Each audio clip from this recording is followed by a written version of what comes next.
Hello friends, फिर से आपका स्वागत है मेरे चैनल में। तो आज स्टार्ट करेंगे हम मनी सप्लाई एंड इन्फ्लेशन। तो यहाँ पे हम देख रहे हैं कि मनी सप्लाई एक डिफरेंट टॉपिक है, इन्फ्लेशन डिफरेंट टॉपिक है, बट दोनों क्या है, आपस में को रिलेटेड है। क्योंकि मार्केट में जो मनी सप्लाई फ्लो कर रहा है, मनी इन सर्कुलेशन है लोगों के पास, टाइम डिपॉजिट है, सेविंग डिपॉजिट है, टर्म डिपॉजिट है, या फिर और अलग तरह के जो भी डिपॉजिट्स हैं, तो ये सारे फैक्टर्स क्या कर रहे हैं, अगेन डायरेक्टली स्ट्राइक करते हैं इन्फ्लेशन को। मतलब किस तरीके से मनी सप्लाई और इन्फ्लेशन आपस में को रिलेटेड है। पहले हम मनी सप्लाई को समझेंगे, फिर इन्फ्लेशन को समझेंगे, फिर किस तरीके से इन्फ्लेशन किस रीजन से इंक्रीज हो रहा है, क्या इंडेक्स है वो उसकी बात करेंगे, WPI CPI। तो आइए स्टार्ट करते हैं इस चैप्टर को। तो सबसे पहले हम देख रहे हैं डिफिनीशन है मनी का। मनी है क्या एक्चुअली में। सब लोग आज के टाइम में मनी यूज करते हैं फॉर परचेजिंग एनीथिंग। आपको कोई भी गुड्स परचेज करना है, आप क्या करोगे, you will give some money to someone. वो क्या करेगा, उसके बदले में आपको गुड्स देगा या कमोडिटी देगा। तो कहने का मतलब मनी क्या है, मनी के पास परचेजिंग पावर है। तो हम क्या करते हैं, मनी को जो डिफाइन करते हैं वो इस तरीके से करते हैं कि मनी इज एनीथिंग, कुछ भी हो सकता है मनी, लेकिन ये बेसिक 4 फंक्शन क्या करना चाहिए, परफॉर्म करना चाहिए। तो वो 4 फंक्शन क्या है। पहला है आपका medium of exchange. Medium of exchange का मतलब यह हुआ कि आपने क्या किया, आपने पैसे दिए दूसरे को, उसके बदले में आप दूसरे ने क्या किया, आपको गुड्स दिया। पहले क्या होता था, पहले बार्टर एक्सचेंज बोलते थे, बार्टर सिस्टम बोलते थे। उसमें क्या होता था कि मैंने आपको, सपोज कीजिए मैं एग्रीकल्चर में पल्सेस ग्रो कर रहा हूँ, दूसरा जो किसान है वो वेजिटेबल ग्रो कर रहा है या राइस ग्रो कर रहा है। तो हम क्या करते थे, आपस में एक्सचेंज करते थे। मैं वीट दिया, उसने क्या किया, मुझे राइस दिया, या मैंने वीट दिया, मैं मार्केट से कोई सामान परचेज करने आया, उसके बदले मुझे वो सामान दिया। तो बेसिकली ये क्या था, बार्टर एक्सचेंज ऑफ गुड्स। अब क्या हो गया, कॉमन फैक्टर आ गया मनी। मतलब मनी के हेल्प से क्या कर सकते हैं, आप सारी चीजें परचेज कर सकते हैं। तो पहला आपको मैंने बताया मीडियम ऑफ एक्सचेंज, ये क्या करता है, आपका मीडियम ऑफ एक्सचेंज होना चाहिए। दूसरा measures of value. Measures of value का मतलब ये हुआ कि मनी की एक अपनी वैल्यू है और इसके कारण जो गुड्स एंड सर्विसेज आपके पास अवेलेबल हैं वो क्या करते हैं, इसकी वैल्यू डिटरमाइन करते हैं। सपोज कीजिए आपने ये पेन परचेस किया, तो आप ये सपोज करो अगर ये पेन परचेस करते हैं 100 रुपीज का, तो ये क्या कर रहा है, ये मनी इसका वैल्यू बता रहा है। सेम अगर आपने ये पेन यूज किया, यू विल हैव टू पे ₹5। तो कहने का मतलब क्या है कि ये क्या कर रहा है, इसका वैल्यू डिटरमाइन कर रहा है। नेक्स्ट है आपका store of value over time. Again money का क्या है, एक स्टोरिंग वैल्यू है। सपोज कीजिए आज आपने कोई हाउसिंग लोन लिया या आपने किसी तरह कोई अदर लाइबिलिटीज ली, तो इसकी एबिलिटी ये क्या करेगा, फ्यूचर पेमेंट को भी क्या करेगा, कर सकता है if it can be held over a period of time. मतलब अगर इसको हम पर्टिकुलर टाइम के लिए हेल्ड करें, अगेन इसका क्या है, it is having a storing value. इसका ऐसा नहीं कि इसका वैल्यू क्या हो जाएगा, खत्म हो जाएगा। नेक्स्ट है standard for deferred payment. Deferred मतलब क्या होता है, जो पेमेंट हम क्या कर रहे हैं, एडवांस में कर रहे हैं at a particular point of time. Suppose कीजिए हमने कोई फ्यूचर में, मैंने कोई रिसीट ऑफ पेमेंट, कोई कॉन्ट्रैक्ट के जरिए मुझे क्या करना है, पेमेंट करना है, तो हम क्या करेंगे, उसमें भी इसको यूज कर सकते हैं। तो यहाँ पे लिखा money use as an agreed measure of future receipts and payments in contract. तो हम जो एग्रीमेंट करते हैं, जो कॉन्ट्रैक्ट करते हैं, उसके लिए भी क्या है, ये हेल्पफुल है। तो यहाँ पे क्या है, standard for deferred payments. Next है आपका मनी सप्लाई। तो मनी सप्लाई की अगर हम बात करें, तो मनी सप्लाई को मेजर करने के लिए, अब सपोज कीजिए आपके पास कितने पैसे हैं, लोगों के पास कितने पैसे, बैंक में कितने पैसे हैं, आपके सेविंग डिपॉजिट हो गए, आपके टर्म डिपॉजिट्स हो गए। तो कहने का मतलब है कि आपके पास जो पैसे अवेलेबल है वो डिफरेंट प्लेटफॉर्म पे हैं। तो हम कैसे कैलकुलेट करेंगे कि मनी सप्लाई जो है वो कितना है मार्केट में, इन सर्कुलेशन कितना है, कितना पैसा मार्केट में है। क्योंकि अदर अनलेस अनटिल मुझे मनी सप्लाई के बारे में नहीं पता चलेगा, we are not able to control inflation और we are not able to count print currency, जो RBI करेंसी प्रिंट करती है, अगेन क्या करती है, on the basis of calculation. तो हमें इसका क्या करना होता है, स्टॉक करना होता है, एक नोट करना होता है। तो यहाँ पे बात कर रहे हैं, money supply refers to stock of money available in the economy at a given point of time.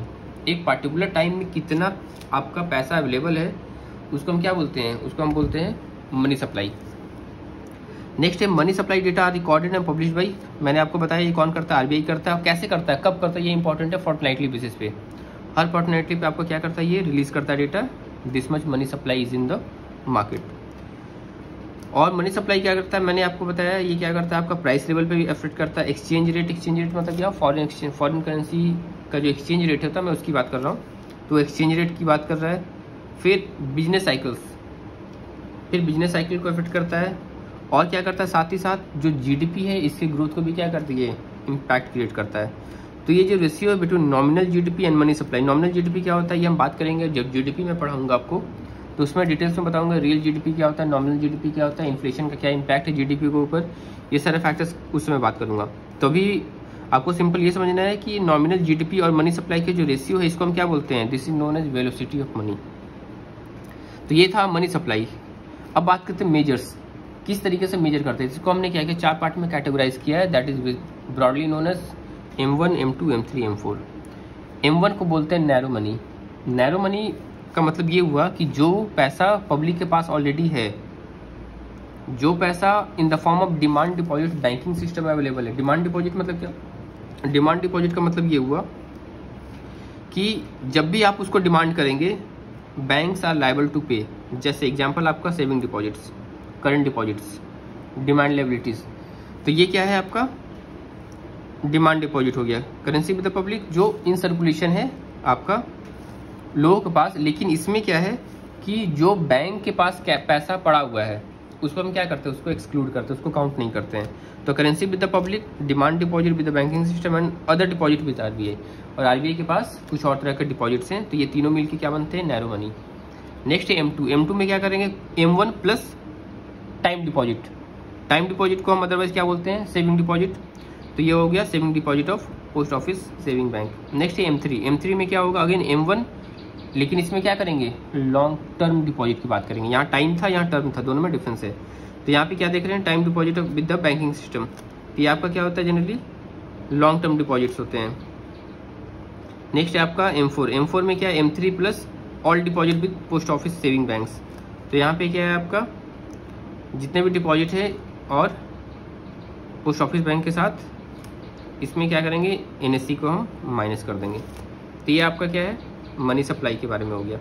Next है यहाँ पे इलैबोरेशन मैंने बताया, currency with the public is basically currency in circulation less cash held by banks. Next है आपका demand deposit, include all liabilities which are payable on demand.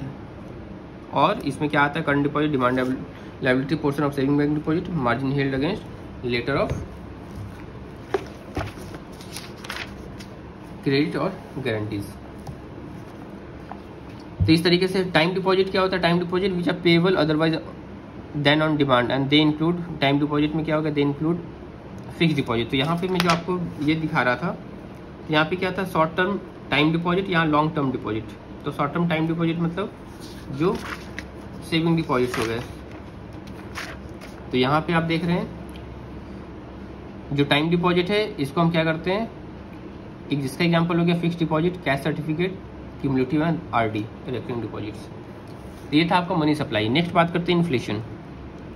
तो inflation की अगर मैं बात करूं तो इन्फ्लेशन क्या है, basically rise in the price of goods and services over a period of time. अगर सपोज कीजिए, अगर मैं 1 साल पहले अगर राइस परचेज करता था ₹20 a kg और आज मैं उसी राइस को परचेज कर रहा हूँ 22 a kg, इसका मतलब हम क्या बोल सकते हैं, there is a rise in inflation of 2%।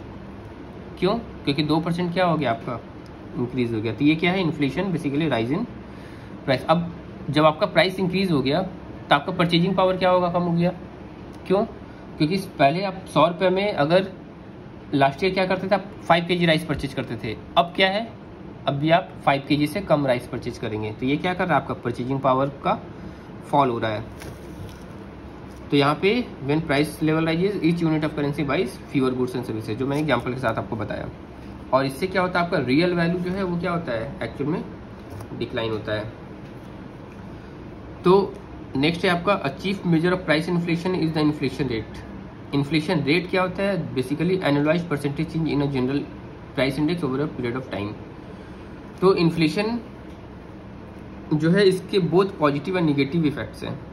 Positive effect क्या हो सकता है कि अगर इन्फ्लेशन बिल्कुल नहीं होगा तो जो सप्लायर हैं वो मोटिवेटेड नहीं होंगे गुड्स एंड सर्विसेज को प्रोड्यूस करने के लिए।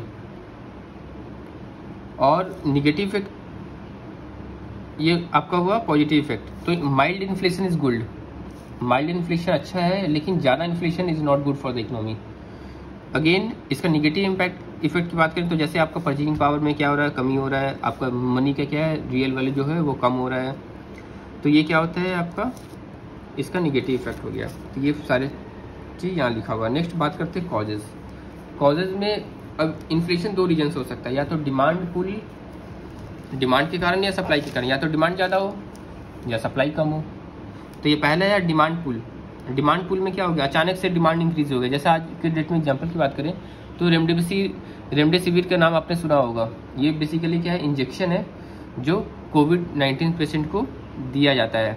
तो अगर आज के टाइम में क्या हो गया, अचानक से इसकी डिमांड काफ़ी ज़्यादा हो गई, तो लोग क्या कर रहे हैं, इसका ब्लैक मार्केटिंग कर रहे हैं।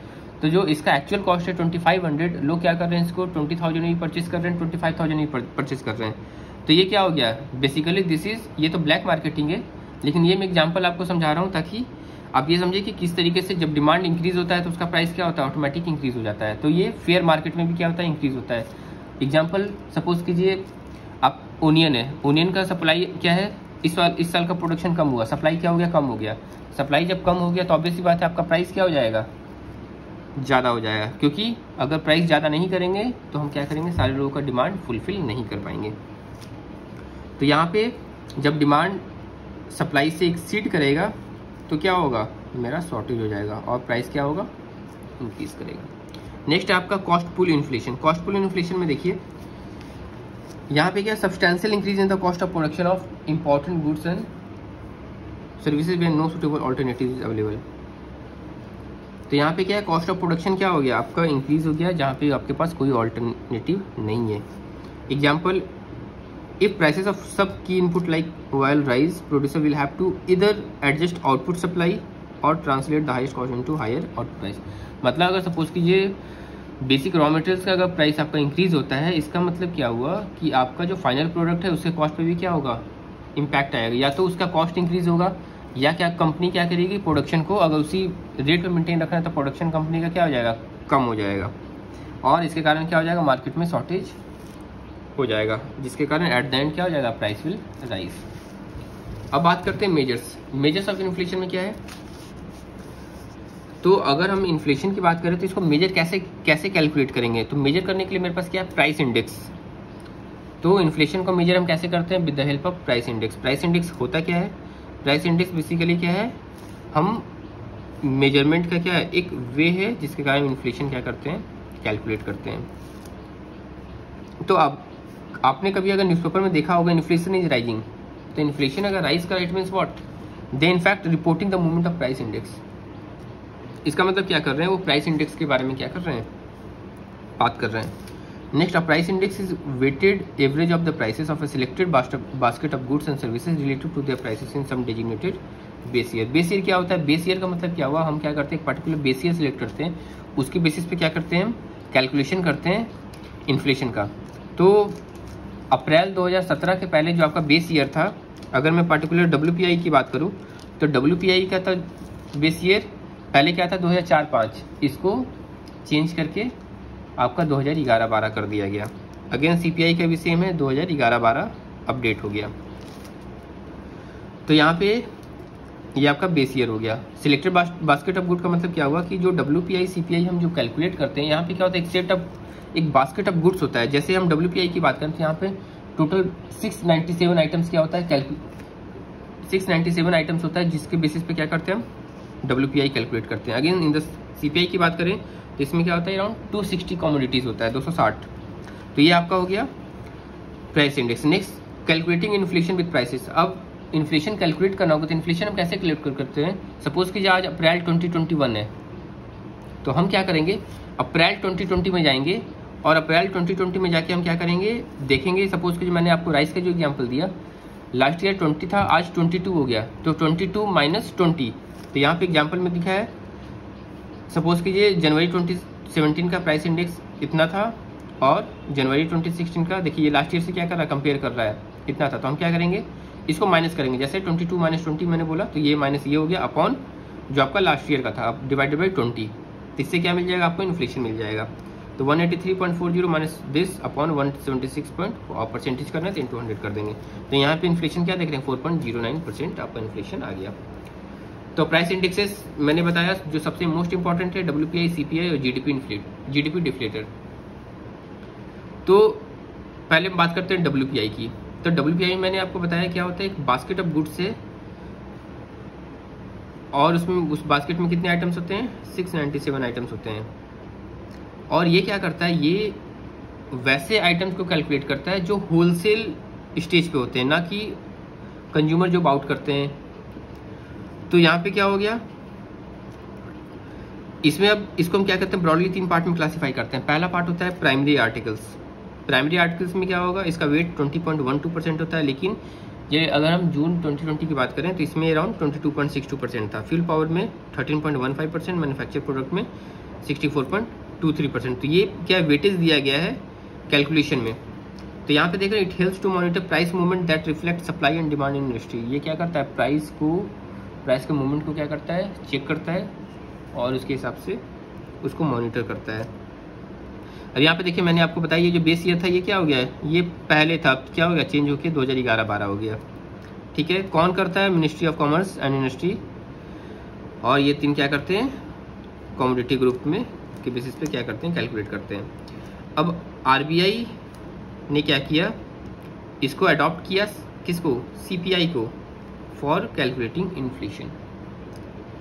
तो इन्फ्लेशन कैलकुलेट करने के लिए कब से, ये अप्रैल 2014 से।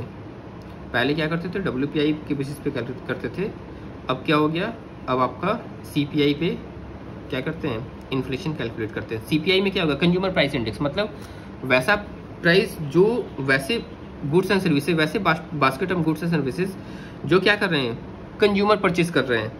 कंज्यूमर कौन है, on the demand side of the economy, जो डिमांड साइड की तरफ है। तो यहाँ पे क्या हो गया, मैंने आपको बताया 260 कमोडिटीज हैं। अगेन बेस ईयर आपका 2012 है, पहले क्या था 2010 था इसका।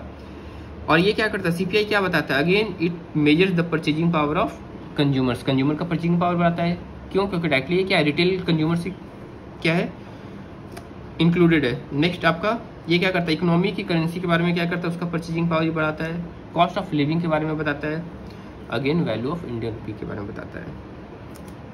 तो यहाँ पे देख रहे हैं, the CPI reflect change in the level of prices of basket of goods and services purchased consumed by the household. Household कौन है, जो रिटेल लेवल पे है, कंज्यूमर्स हैं। It measure the prices at retail level. और यहाँ पे क्या है, this is the measure of inflation more relevant for the consumers. The CSO releases information, CPI का कौन करता है, इन्फॉर्मेशन रिलीज करता है, CSO। तो ये आपका कंज्यूमर प्राइस इंडेक्स का हो गया। और हम ये क्या करते हैं, it is calculated for a fixed basket of goods and services that may or may not, sorry ये दिख नहीं रहा था आपको, तो यहाँ पे मैं इसको फास्ट रिपीट कर देता हूँ। मैंने आपको बताया कि यहाँ पे क्या होता है, बेस ईयर चेंज 2011-12 हो गया, अप्रैल 2017 के बाद ये इफेक्ट हो गया। प्राइमरी आर्टिकल्स हैं, फ्यूल पावर है, मैन्युफैक्चर प्रोडक्ट, इसको हम क्या करते हैं, इस बेसिस पे क्या करते हैं, हम WPI कैलकुलेट करते हैं। पहले RBI क्या करता था, 2014 के पहले CPI WPI पे करता था, 2014 के बाद आपका CPI यूज़ करता है फॉर मेजरिंग द इन्फ्लेशन। फिर मैं CPI की बात कर रहा था, CPI में मैंने आपको बताया 260 कमोडिटीज है, बेस ईयर 2012 है, पहले 2010 था। ये क्या करता है, परचेजिंग पावर कंज्यूमर का बताता है, इकोनॉमी करेंसी को बताता है, कॉस्ट ऑफ लिविंग बताता है और वैल्यू ऑफ इंडियन रुपी का बताता है। डिमांड साइड ऑफ इकोनॉमी में जितने कंज्यूमर्स हैं वो क्या करते हैं, उसके बेसिस पे ये CPI कैलकुलेट होता है। कौन रिलीज करता है डेटा, CSO करता है। And it is calculated for a fixed basket of goods and services that may or may not be altered by the government of India. और ये क्या है आपका CPI जो इन्फ्लेशन मैंने आपको बताया था किसमें आता है, माइक्रो या macro, that comes on the macro economic. Next है आपका, along with CPI it also publishes CFPI। तो CPI के साथ आपका CSO क्या करता है, कंज्यूमर फूड प्राइस इंडेक्स भी क्या करता है, कैलकुलेट करता है। तो ये जो 3 इंडेक्स हैं इसमें क्या आते हैं, CPI फॉर इंडस्ट्रियल वर्कर जिसको हम शॉर्ट में CPI-IW बोलते हैं, CPI for agricultural labour, CPI L हो गया, रूरल लेबर्स का RW यूज करते हैं, CPI rural, CPI urban, CPI combined. तो ये आपका था CPI। नेक्स्ट है आपका GDP डिफ्लेटर। GDP डिफ्लेटर क्या है, it is a measure of the level of prices of all new domestically produce final goods and services in the economy. तो ये क्या करता है, जितने भी गुड्स एंड सर्विसेज आपकी इकोनॉमी डोमेस्टिक में with in the territory of country produce हुए हैं, तो उसका क्या करता है, उसका प्राइस लेवल डिटरमाइन करता है। और क्या है, ये इंपॉर्टेंट है, this is not based on the fix basket of goods and services. ये fix basket of goods and services पर डिपेंड नहीं करता है। ये क्या होता है, बास्केट चेंज होते रहता है depending upon the consumption and investment pattern of the people. Specifically for GDP the basket in each year is the set of all goods and, ये मैंने बता दिया आपको। तो इस तरीके से आपका ये जो चैप्टर था मनी सप्लाई एंड इन्फ्लेशन ये कंप्लीट होता है। नेक्स्ट हम वीडियो में बात करेंगे चेक योर प्रोग्रेस कॉलम, जिसमें हम क्वेश्चन आंसर की बात करेंगे। तो इसी के साथ मैं वीडियो समाप्त करता हूँ दोस्तों। मेरे चैनल को सब्सक्राइब करें, लाइक करें, शेयर करें, ताकि आपको और वीडियोज़ इस तरीके के और चैप्टर्स के मिल सकें। धन्यवाद।